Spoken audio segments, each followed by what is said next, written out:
Hi everyone, Rick Davidson here. If you're interested in best practices for indie game development Kickstarters, check out this interview I did with my good buddies Chris and Tyler from Red Hook Studios about their fantastic Kickstarter campaign for their game Darkest Dungeon. What struck me on the page was there's a ton of really spectacular artwork, like really good looking artwork, as well as, what did I count, 15 stretch goals, 16 levels for people to back, tons of physical product that people can get, excellent like gameplay screens, lots of descriptions of the features in the game. You guys had quotes from leaders in the industry saying how excellent they think you are. Lots of whether you pay them or not, we're not going to go into that. The story, more of the mechanics and games, and just the whole thing feels real and it feels legit and it feels like you're well underway, which says to me that you're actually going to complete it. And there's a real kind of intrigue to it and a real remarkability to the whole thing. I'm still scrolling through it. It's like tons and tons of content, which really, if anyone is looking to replicate this, the more tangible we've already done it, I think the better. So I'm just going to go down to the bottom so people can see the full extent of what you got here. Team bios with nifty caricatures, looking a little bit more rugged than perhaps you are in real life, but yeah, that's very excellent. Absolutely not. Absolutely not. And then lots and lots and lots, and all the way down the bottom, and even FAQs that are really detailed in terms of what's going on. So let me just zoom back up the top here. At the start, the video was spectacular. I'm not going to play it through the whole way, but I want to just highlight that great voiceover, excellent, like really sexy looking, and cool story. Okay, I'll let people watch it for themselves. I don't want to go through it a ton. But really sexy video at the start, and just pointing over here that you are aiming for 75,000, and you've got 157,000 at the moment with still 28 days to go, which is really spectacular. We wanted to bring something solid, something tangible, something that had demonstrated our own personal investment in it. And the only way to show that was to, let Tyler flesh out the game systems, describe the game in as much detail as we possibly could, and give me a bit of a stage to show, the tone, the mood, the content, so that people knew what they were getting and they knew that we were taking it extremely seriously. It's been 8 or 9 months of diving into the product, and one thing about that was we had identified kickstarting from the beginning as something that we wanted to do. Just basically the crowdfunding, gives you the ability to have more control over your product, because you don't have to compromise your creative vision with, say, a publisher. But that took a lot of patience, because the urge, of course, is to maybe launch the campaign right away. Mailing list updates, blog updates, regular trickling out of some art. We didn't want to be overly transparent. We sort of, we're deliberately controlling the message and only sort of tweeting and posting when we had something substantial that we thought people might think is cool. So we weren't trying to spam everybody. We were just trying to put it on a slow burn and just kind of gently build momentum. We released the first trailer online. We ate the cost ourselves. We weren't getting paid or anything, but we felt it was important to sort of tell the world that the game was here and it was coming and it was a real thing.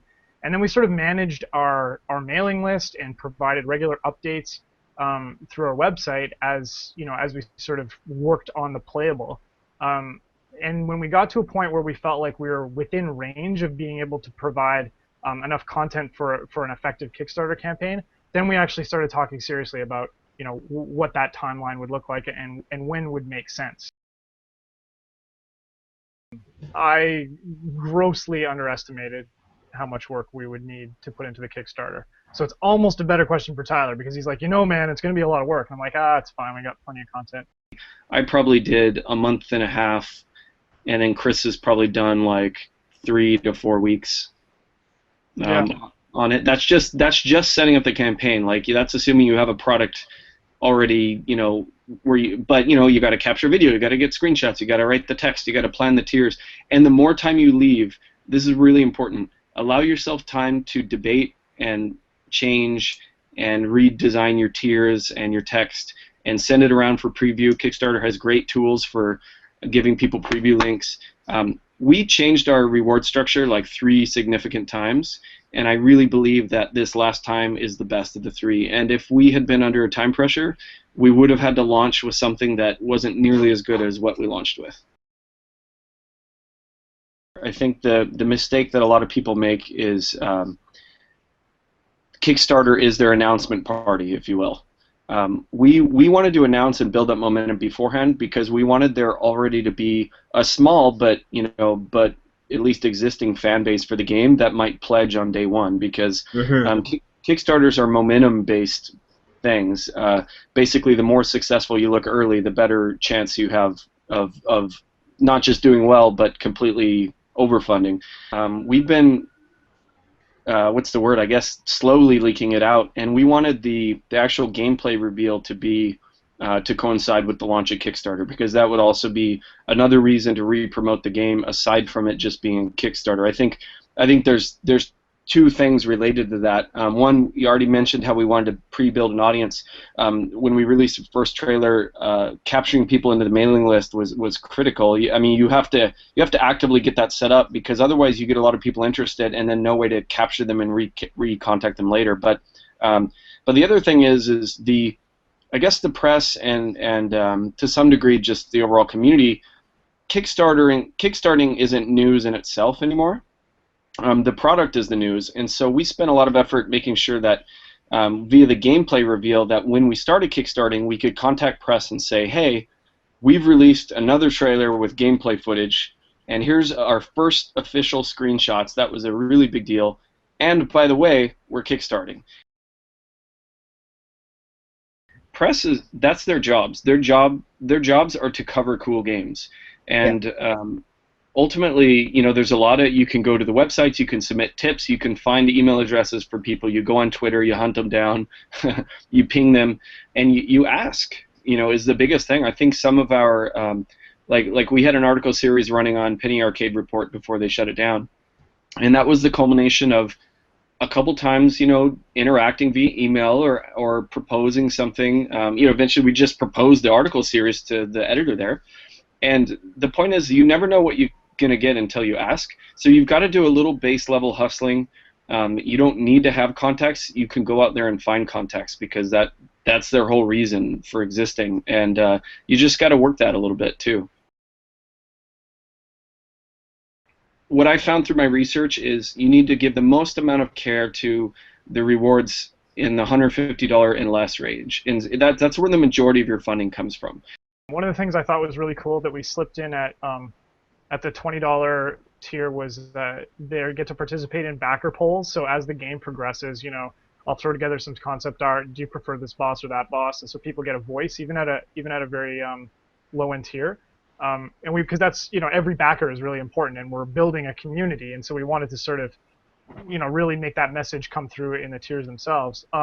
We've got an art book, either digital or not. One of the great ideas Tyler had was to load up one of the $100 tiers with all digital, and then another $100 tier with some physical. So basically, we provide an option for international people if they want the content but they don't want to pay the extra shipping. We're able to sort of work it that way, and I thought that was a really good idea. Later on in the high level stuff, we get away from the straight immersion driving explore the game world type content into more of like involve yourself in the development of the game, beyond just those backer polls. So design a monster. We have design a character class as our very, very top reward. And along the way, we peppered in some things like, I'll draw your face in the Darkest Dungeon style, and we'll get our narrator, who's amazing. His name is Wayne June. He'll read like a line for your answering machine or whatever, just something fun and kind of silly. But it's neat, and it helps attach people to what we're doing and kind of immerse them in our world that we're creating. We provided some early bird opportunities, which is a typical thing to drive early. Basically drive early momentum in the product, or in the Kickstarter campaign. You offer a tier at a discount, but a limited number of spaces. And for example, we carefully selected the early birds at what we considered kind of prestige tiers of $29 and $49, and we'd give you a discount off that. And those filled up really fast. I think one of the things that we did right was we didn't get caught up in swag.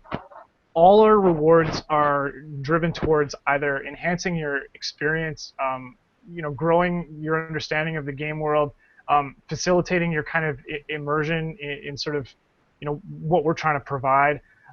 We stayed away from coffee cups and keychains and T-shirts and mugs and all of that stuff because, quite honestly, we're in the business of making video games. We're not a consumer products division, and we just felt like those things only add tangential value, and they end up in the bottom of your drawer anyway. So we really wanted to make our rewards part and parcel of the game experience. So we spent a lot of time up front making sure that, okay, how much does it cost to print an art book? How much does it cost to ship an art book? Is someone going to help us be able to ship that art book? Because if we have to ship 1,000 of them, we're going to be busy making the game. Mm-hmm. So we actually spent effort looking into all that ahead of time, priced the tiers in such a way that we knew we could cover those costs and still at least contribute something to the game. A lot of the exclusive sort of like class drawings and sort of custom art that goes along with Design a Monster. I can't be a slave to the campaign for the rest of the time. I need to be able to focus on the development of the game, which is what people are actually really buying. So that kind of just generally limited itself based on what we thought was an appropriate expenditure of my energies. Once the campaign closes. How much of the Kickstarter should be paying the salary of the people who are building the game? Well, I always come back to Dragon's Den. Every time somebody asks for an investment to pay themselves a salary to work on it, on whatever their thing is, they get shot down every single time. So that's why we wanted skin in the game before we even brought the game to Kickstarter. Like we've been going for, like Tyler said, 8-9 months without getting paid.